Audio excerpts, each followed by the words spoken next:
সামরিক অভিযান আরও বিস্তৃত করার জন্য অনুমোদন দিয়েছে ইসরায়েলি মন্ত্রিসভা। কান টেলিভিশন জানায়, এই সিদ্ধান্তে অবরুদ্ধ মানবিক আরও গভীর হওয়ার শঙ্কা তৈরি হয়েছে।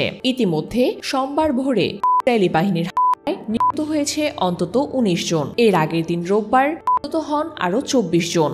স্বাস্থ্য মন্ত্রণালয়ের তথ্য অনুযায়ী গত অক্টোবর থেকে এই পর্যন্ত নিহতের সংখ্যা ৫২,০০০ ছাড়িয়েছে। তবে সরকারি মিডিয়া বলছে প্রকৃতপক্ষে নিহতের সংখ্যা ৬১,৭০০ ছাড়িয়েছে। এই পরিস্থিতিতেও থামানোর কোনো ইঙ্গিত নেই নেতানিয়াহু সরকারের। এক ভিডিও বার্তায় তিনি বলেন, বিজয় অর্জন করবেন, তিনি বিজয় অর্জন করবে, সামরিক অভিযান চূড়ান্তভাবে শেষ করব। এদিকে আরো তীব্র অভিযানের প্রস্তুতি নিচ্ছে ইসরায়েল। রোববার আইডিএফ প্রধান আয়াল জমির জানান, ১০,০০০ রিজার্ভ সৈন্যকে খসড়া আদেশ পাঠানো হয়েছে। লক্ষ্য হামাসকে পরাজিত করা এবং জিম্মিদেরকে মুক্ত করা। আন্তর্জাতিক মহলের যুদ্ধবিরতির আহ্বানকে উপেক্ষা করে ইসরায়েল এবার বড় ধরনের সামরিক পদক্ষেপ নিতে যাচ্ছে।